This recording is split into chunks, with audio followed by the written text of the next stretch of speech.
Kita sarapan ya. Ya tante. Lucu kan boneka Sabrinanya kalau pakai baju yang ini, jadi kayak aku deh. Warnanya yang pink apa yang biru ya?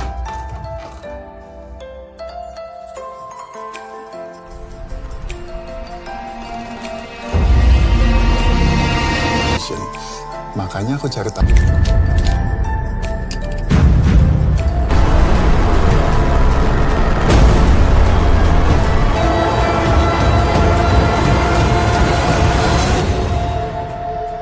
Movie के शुरू में हमें मायरा नाम की एक लड़की दिखाई जाती है जो अपने शौहर एडन के साथ अच्छी जिंदगी गुजार रही होती है। इनकी एक भांजी होती है जिसका नाम वानिया था और इन दोनों ने इसे अडॉप्ट कर लिया था क्योंकि कुछ ही दिन पहले वानिया के पेरेंट्स की अजीब तरीके से डेथ हो गई थी। मायरा और एडन बेशक वानिया को बहुत प्यार करते थे, लेकिन वो अब भी अपनी माँ को बहुत मिस करती थी और हमेशा उदास रहती थी। एडन की एक टॉय फैक्ट्री थी जहाँ वो ज्यादातर डॉल्स बनाकर बेचता था। उसने एक डॉल बनाई थी जिसका नाम सैब्रीना था और ये डॉल बच्चे बहुत शौक से खरीद रहे थे। एडन ने अपनी बीवी मायरा के लिए बाकी सैब्रीना डॉल से बड़ी एक सेकेंड एडिशन सैब्रीना डॉल बनाई थी जो कि बहुत अच्छी थी।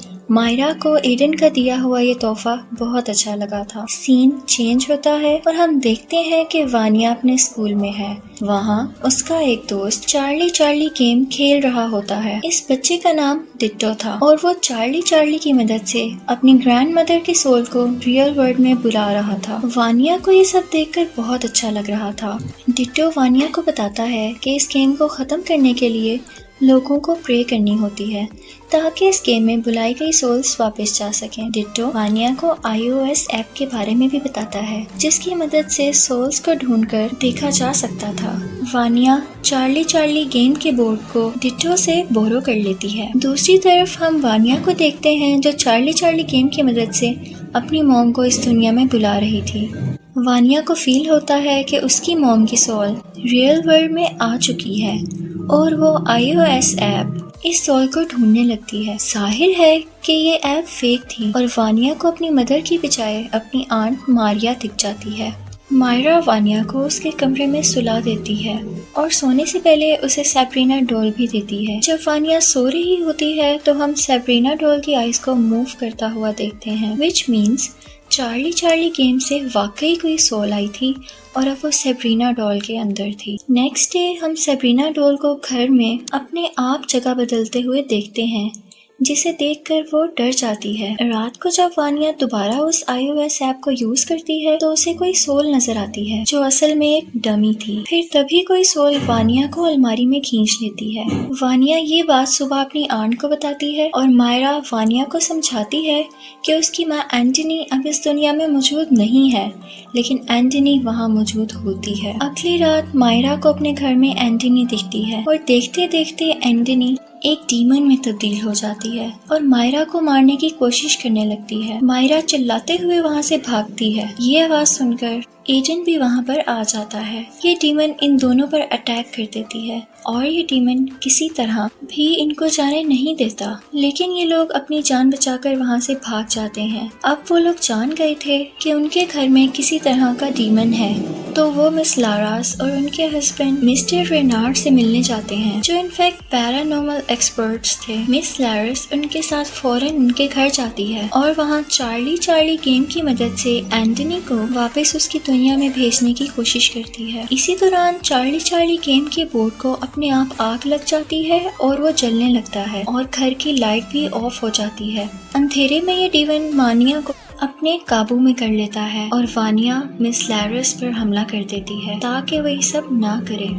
लैरस किसी तरह इस हमले से बचते हुए वानिया की बॉडी से इस डीमन को बाहर निकाल लेती है, लेकिन ये डीमन अब आजाद होकर इन सब पर हमला करता है। यहाँ इन सब के दरमियान बहुत फाइट होती है और मिस लैरस इस डीमन को उसी घर के अंदर बंद कर देती है। लैरस से गलती ये हो जाती है कि वो सैब्रीना डॉल को भी अपने साथ बाहर ले आती है और ये डीमन इसी डॉल में आकर इनके साथ बाहर आ जाता है। लैरस इस डीमन को पहचान गई थी और वो बताती है कि डीमन का नाम बाकिया है और ये कोई मामूली स्पिरिट नहीं है बल्कि ये डीमन की चाइल्ड है और बहुत ज्यादा पावरफुल है। यहाँ पर हमें वानिया के पेरेंट्स की डेथ के बारे में भी पता चलता है और लैरस बताती है कि वानिया की माँ एंटनी को भाग्या ने ही अंडर कंट्रोल कर लिया था और इसी ने वानिया के फादर को भी मारा था। लारस और रेनार्ड दोनों ने मिलकर किसी तरह भाग्या को उसकी दुनिया में भेजा था, लेकिन इसी दौरान एंटनी की भी डेथ हो गई थी। वानिया ने चार्ली गेम की मदद से एंटनी को वापस बुलाया था,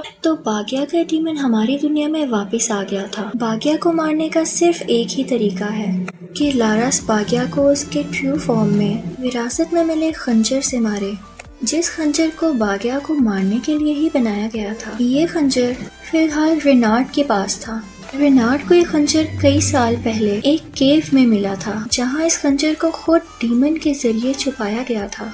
अगले दिन भाग्या का डीमन दोबारा एक्टिव हो जाता है और मायरा को अंडर कंट्रोल कर लेता है। मायरा सब पर चाकू से कई वार करती है और ये सब मिलकर मायरा को किसी तरह उसके घर में वापस लाते हैं। यहाँ लारास मायरा को पकड़ के एक्सोर्सिज्म करती है, जहाँ हमें पता चलता है कि भाग्या डीमन को सबसे पहले हमारी दुनिया में किसी इंसान ने ही बुलाया था और यहाँ मूवी का रुख बदलता है। असल में कई साल पहले एडन का एक भाई था। दोनों के फादर की टॉय कंपनी थी और उनके फादर को हमेशा आर्का के डिजाइन किए हुए टॉयज पसंद आते थे, जिसकी वजह से एडन जेलस फील करता था। जब इनके फादर की डेथ हुई तो उन्होंने अपनी प्रॉपर्टी का 60% आर्का के नाम कर दिया और एडन के हिस्से सिर्फ 40% प्रॉपर्टी आई। इस बात को लेके एडन बहुत दुखी हुआ और वो एक मैजिशियन के पास गया, क्योंकि वो अपने बड़े भाई को काले जादू की मदद से मरवाना चाहता था, क्योंकि उसे पूरी प्रॉपर्टी चाहिए थी।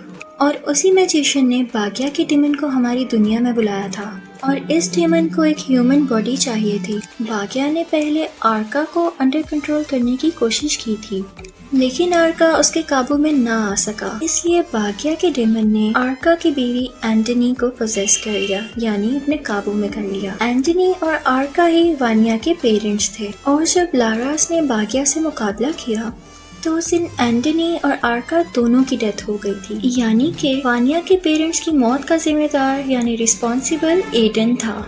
दूसरी तरफ देखा जाए तो भाग्या के डीमन को एक और इंसानी जिस्म की जरूरत थी और वो एडन को ही अंडर कंट्रोल कर लेता है, क्योंकि एडन का जिस्म काफी मजबूत था। पोजेस्ड एडन इन सभी पर हमला कर देता है और रेनार्ड किसी तरह इस डीमन को एडन के जिस्म से बाहर निकालता है। अब ये डीमन अपनी असली शक्ल में लारास पर हमला कर देता है और इसी दौरान लारास विरासत में मिले उस खंजर से भाग्या के डीमन को हमेशा के लिए मार देती है। फिर मूवी का एंडिंग सीन दिखाया जाता है, जहाँ पर पुलिस एडन को अरेस्ट कर लेती है और फिर हम देखते हैं कि वानिया और मायरा हंसी खुशी एक दूसरे के साथ जिंदगी गुजारती हैं। कुछ ही टाइम बाद लारास और रेनार्ड को एक पैरानॉर्मल डॉल के बारे में एक और खबर मिलती है। उसे पता चलता है कि इस डॉल के मुतालिक एक और केस आया है और इसके आगे कुछ नहीं दिखाया जाता। यहाँ पर मूवी खत्म हो जाती है।